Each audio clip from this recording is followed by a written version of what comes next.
I think we should also consider whether Putin is really that concerned about the missiles at his border, because he knows that NATO does not want to invade Russia.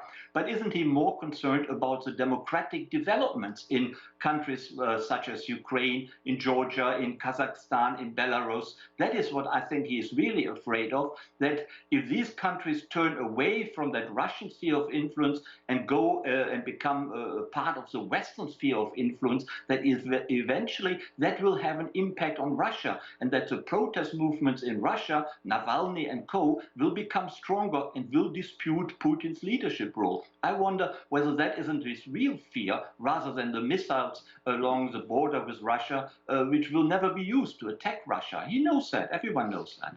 Listen, the state of Ukraine today is far from a healthy, functioning country. Unfortunately, it is the poorest country in Europe, and in large part, what is responsible, or the people responsible for that, are in power now, and Poroshenko, Zelensky's predecessor. By cutting economic ties with Russia, Ukraine has impoverished himself. The president of Ukraine, by decree, has shut down Russian-speaking media outlets, again, regardless of whether you agree with Putin's policies or not.